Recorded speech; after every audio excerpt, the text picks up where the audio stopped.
Hi hello friends, welcome back to Dethu's Kitchen. ಇವತ್ತಿನ ವಿಡಿಯೋದಲ್ಲಿ ನಾನು ನಿಮಗೆ ಬೇಳೆ ಇಲ್ಲದಿರೋ ನುಗ್ಗೆಕಾಯಿ ಸಾಂಬಾರು ಹೇಗೆ ಮಾಡೋದು ಅಂತ ಹೇಳ್ತೀನಿ. ತುಂಬ ಈಸಿಯಾಗಿರುತ್ತೆ, ತುಂಬ ಕಡಿಮೆ ಇಂಗ್ರೀಡಿಯೆಂಟ್ಸಲ್ಲಿ ಮಾಡಿ ತೋರಿಸ್ತೀನಿ. ಬನ್ನಿ ಹೇಗೆ ಮಾಡೋದು ಹೇಳ್ತೀನಿ.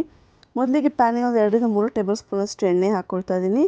ಇದಕ್ಕೆ ಒಂದು ಅರ್ಧ ಟೇಬಲ್ ಸ್ಪೂನಷ್ಟು ಸಾಸಿವೆನ ಹಾಕ್ಕೊಳ್ತಾ ಇದ್ದೀನಿ. ಹಾಗೆ ನಾನಿವಾಗ ಇದಕ್ಕೆ ಒಂದು ಫುಲ್ ಬೆಳ್ಳುಳ್ಳಿನ ಬಿಡಿಸಿ ಇಟ್ಕೊಂಡಿದ್ದೀನಿ, ಅದು ಹಾಕ್ಕೊಳ್ತಾ ಇದ್ದೀನಿ.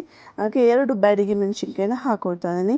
ಇವೆರಡು ಸ್ವಲ್ಪ ಕಲರ್ ಚೇಂಜ್ ಆಗಬೇಕು, ಅಲ್ಲಿವರೆಗೂ ನಾವು ಮೀಡಿಯಮ್ ಇದರಲ್ಲಿ ನೀವು ಹುರ್ಕೋಬೇಕಾಗತ್ತೆ. ಮೀಡಿಯಮ್ ಫ್ಲೇಮ್ನಲ್ಲಿ ನೋಡಿ, ಈ ರೀತಿ ಸ್ವಲ್ಪ ಕಲರ್ ಚೇಂಜ್ ಆಗಬೇಕು, ಅಲ್ಲಿವರೆಗೂ ಈ ರೀತಿ ಹುರ್ಕೊಳ್ಳಿ. ನೆಕ್ಸ್ಟ್ ಇದಕ್ಕೆ ನಾನಿವಾಗ ಸ್ವಲ್ಪ ಕರ್ಬೇವಿನ ಸೊಪ್ಪು ಕೂಡ ಹಾಕ್ಕೊಳ್ತಾ ಇದ್ದೀನಿ. ಹಾಗೆ ಇದ್ರ ಜೊತೆಗೆ ನಾನು ಸ್ವಲ್ಪ ಹಿಂಗನ್ನು ಕೂಡ ಹಾಕ್ಕೊಳ್ತಾ ಇದ್ದೀನಿ. ನಾವು ಹಿಂಗೆ ಹಾಕೋದ್ರಿಂದ ಸಾಂಬಾರು ಟೇಸ್ಟ್ ಕೂಡ ಇರುತ್ತೆ, ಬೇಗ ನಮಗೆ ಡೈಜೆಷನ್ ಕೂಡ ಆಗುತ್ತೆ. ನೋಡಿ, ಈ ರೀತಿ ಎಲ್ಲವನ್ನು ನೀಟಾಗಿ ಮಿಕ್ಸ್ ಮಾಡ್ಕೊಳ್ಳಿ. ಸ್ವಲ್ಪ ಕಲರ್ ಚೇಂಜ್ ಆಗಬೇಕು, ಅಲ್ಲಿ ತನಕ ನೀವು ಮೀಡಿಯಮ್ ಫ್ಲೇಮಲ್ಲೇ ಹುರ್ಕೊಳ್ಳಿ. ನೆಕ್ಸ್ಟ್ ಇವಾಗ ಇದಕ್ಕೆ ನಾನು 2 ಮೀಡಿಯಮ್ ಸೈಜ್ ಈರುಳ್ಳಿನ ಸಣ್ಣದಾಗಿ ಕಟ್ ಮಾಡಿ ಹಾಕ್ಕೊಳ್ತಾ ಇದ್ದೀನಿ. ನೋಡ್ತಾ ಇರ್ಬೋದು, ತುಂಬ ಕಡಿಮೆ ಟೈಮಲ್ಲಿ ಮಾಡ್ಬೋದು, ತುಂಬ ಟೇಸ್ಟಿಯಾಗಿರುತ್ತೆ. ಈ ರೀತಿ ಈರುಳ್ಳಿನ ಹಾಕ್ಕೊಂಡು ನೀಟಾಗಿ ಮಿಕ್ಸ್ ಮಾಡ್ಕೊಳ್ಳಿ. ಸ್ವಲ್ಪ ಕಲರ್ ಚೇಂಜ್ ಆಗೋ ತನಕ ಈ ರೀತಿ ಹುರ್ಕೋಬೇಕಾಗುತ್ತೆ. ಇದೇ ಥರ ಎಷ್ಟೊಂದು ವೀಡಿಯೋಸ್ ನನ್ನ ಚಾನಲಲ್ಲಿ ಅಪ್ಲೋಡ್ ಮಾಡಿದ್ದೀನಿ. ನನ್ನ ಚಾನಲ್ ವಿಸಿಟ್ ಮಾಡಿದ್ರೆ ನಿಮಗೆ ಇದೇ ಥರ ಸಿಗುತ್ತೆ ನಿಮಗೆ. ನೆಕ್ಸ್ಟ್ ನಾನು ಇದಕ್ಕೆ ನುಗ್ಗೆಕಾಯಿನ ಕಟ್ ಮಾಡಿ ಹಾಕ್ಕೊಳ್ತಾ ಇದ್ದೀನಿ. ನಾನೊಂದು 2 ನುಗ್ಗೆಕಾಯಿನ ತೊಗೊಂಡಿದ್ದೀನಿ. ಈ ರೀತಿ ನುಗ್ಗೆಕಾಯಿ ಹಾಕೋದ್ರಿಂದ ಚೆನ್ನಾಗಿ ಮಿಕ್ಸ್ ಮಾಡ್ಕೋಬೇಕಾಗುತ್ತೆ. ಈ ರೀತಿ ನೀಟಾಗಿ ಮಿಕ್ಸ್ ಮಾಡ್ಕೊಳ್ಳಿ. ಒಂದು 2 ನಿಮಿಷ ಈ ರೀತಿ ಹುರ್ಕೊಂಡ್ಮೇಲೆ ನಾನು ಇವಾಗ ಇದಕ್ಕೆ ಒಂದು ಅರ್ಧ ಟೇಬಲ್ ಸ್ಪೂನಷ್ಟು ಉಪ್ಪನ್ನು ಹಾಕ್ಕೊಳ್ತಾ ಇದ್ದೀನಿ. ಏಕೆಂದರೆ ಈ ಟೈಮಲ್ಲಿ ಉಪ್ಪು ಹಾಕೋದ್ರಿಂದ ಕಾಯಿ ಉಪ್ಪು ಹಿಡಿದ್ರೆ ತಿನ್ನೋದಕ್ಕೆ ತುಂಬಾ ಚೆನ್ನಾಗಿರುತ್ತೆ. ನೋಡಿಕೊಂಡು ಹಾಕ್ಕೊಳ್ಳಿ, ಸ್ವಲ್ಪನೇ ಹಾಕ್ಕೊಳ್ಳಿ. ಈ ರೀತಿ ಉಪ್ಪನ್ನು ಹಾಕ್ಕೊಂಡ್ಮೇಲೆ ಚೆನ್ನಾಗಿ ಮಿಕ್ಸ್ ಬೇಕಾಗುತ್ತೆ. ನೋಡಿ, ಈ ರೀತಿ ನೀಟಾಗಿ ಎಲ್ಲವನ್ನು ನೀಟಾಗಿ ಮಿಕ್ಸ್ ಮಾಡ್ಕೊಳ್ಳಿ. ನೆಕ್ಸ್ಟ್ ಇದಕ್ಕೆ ನಾನು ಒಂದು 2 ಟೊಮೊಟೊನ ಸಣ್ಣದಾಗಿ ಕಟ್ ಮಾಡಿ ಹಾಕ್ಕೊಳ್ತಾ ಇದ್ದೀನಿ. ನಿಮಗೆ ಸ್ವಲ್ಪ ಗೊಜ್ಜು ಅಥವಾ ಸಾಂಬಾರು ನಿಮಗೆ ಜಾಸ್ತಿ ಬೇಕು ಅಂದರೆ 3 ಟೊಮೊಟೊ ಹಾಕ್ಕೊಳ್ಳಿ. ನಾನೊಂದು 2 ಟೊಮೊಟೊ, 2 ನುಗ್ಗೆಕಾಯಿ, 2 ಟೊಮೊಟೊವನ್ನು ಹಾಕ್ಕೊಳ್ತಾ ಇದ್ದೀನಿ. ನೀಟಾಗಿ ಮಿಕ್ಸ್ ಮಾಡ್ಕೋಬೇಕು. ಇವಾಗ ನಾವು ಸ್ವಲ್ಪ ಟೊಮೊಟೊ ಸಾಫ್ಟ್ ಆಗಬೇಕು, ಸೊ ಅಲ್ಲಿವರೆಗೂ ಈ ರೀತಿ ನೀಟಾಗಿ ಮಿಕ್ಸ್ ಮಾಡ್ಕೊಳ್ಳಿ. ಖಂಡಿತವಾಗ್ಲೂ ವಿಡಿಯೋನ ನೀವು ಕೊನೆ ತನಕ ನೋಡಬೇಕು. ತುಂಬ ಟೇಸ್ಟಿಯಾದ ನುಗ್ಗೆಕಾಯಿ ಸಾಂಬಾರು ವಿತೌಟ್ ಬೇಳೆ ಹೇಗೆ ಮಾಡೋದು ಅಂತ ತೋರಿಸ್ತಾ ಇದ್ದೀನಿ, ನೀವು ನೋಡ್ತಾ ಇರ್ಬೋದು. ನೆಕ್ಸ್ಟ್ ನಾನೊಂದು 1/4 ಟೇಬಲ್ ಸ್ಪೂನಷ್ಟು ಅರಿಶಿನ ಹಾಕ್ಕೊಳ್ತಾ ಇದ್ದೀನಿ.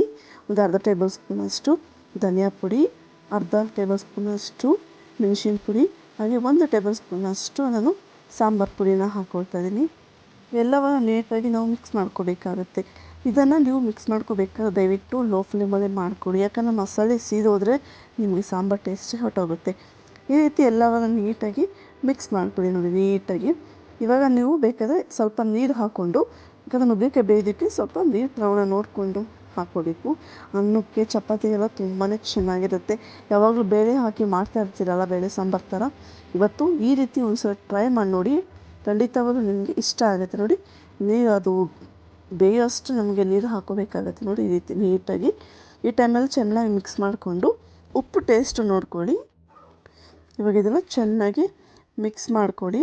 ಈ ಟೈಮಲ್ಲಿ ಸ್ವಲ್ಪ ಉಪ್ಪು ನೋಡಿಕೊಂಡು ಹಾಕ್ಕೊಳ್ಳಿ, ಮೊದಲೇ ಹಾಕಿರ್ತೀವಿ, ನೋಡಿಕೊಂಡು ಹಾಕ್ಕೊಳ್ಳಿ. ಚೆನ್ನಾಗಿ ಮಿಕ್ಸ್ ಮಾಡ್ಕೊಳ್ಳಿ. ನಿಮಗೆ ಯಾವ ರೀತಿ ಬೇಕು, ಸ್ವಲ್ಪ ಗಟ್ಟಿ ಬೇಕಾ ಅಥವಾ ತೆಳು ಬೇಕಾ ಸಾಂಬಾರು ನೋಡಿಕೊಂಡು ಎಷ್ಟು ನೀರು ಬೇಕು ಅಂತ ಹಾಕ್ಕೊಳ್ಳಿ. ಇವಾಗ ಇದು ಸ್ವಲ್ಪ ಬೇಯಬೇಕು. ಸೊ ಒಂದು 2 ನಿಮಿಷ ನಾವು ಪ್ಲೇಟ್ ಮುಚ್ಚಿ ಒಂದು 2 ನಿಮಿಷ ವೆಯ್ಟ್ ಮಾಡಿದ್ರೆ ರುಚಿಯಾದ ನುಗ್ಗೆಕಾಯಿ ಸಾಂಬಾರು ಬೇಳೆ ಇಲ್ಲದೆ ತಿನ್ನೋದಕ್ಕೆ ತುಂಬಾ ಚೆನ್ನಾಗಿರುತ್ತೆ. ಹಾಗೆ ಸ್ವಲ್ಪ ಡಿಫ್ರೆಂಟಾಗಿ ಕೂಡ ಇರುತ್ತೆ.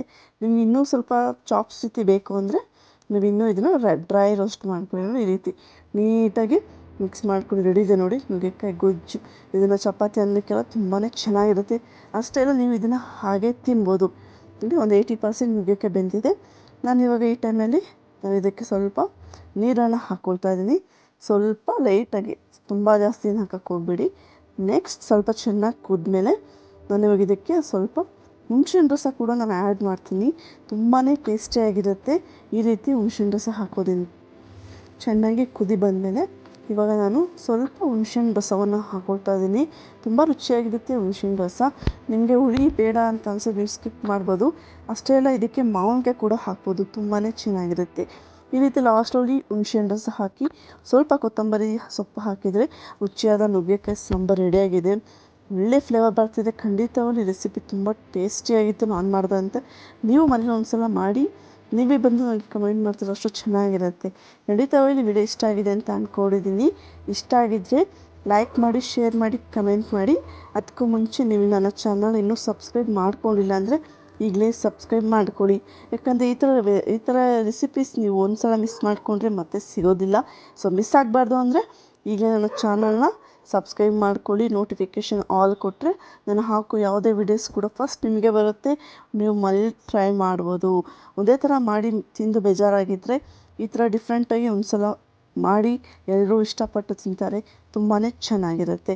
ಈ ವಿಡಿಯೋನ ಕೊನೆ ತನಕ ನೋಡಿದ್ರೆ ಎಲ್ಲರಿಗೂ ತುಂಬ ಥ್ಯಾಂಕ್ಸ್. ಮನೇಲಿ ಒಂದ್ಸಲ ಟ್ರೈ ಮಾಡಿ, ತುಂಬ ಚೆನ್ನಾಗಿರುತ್ತೆ.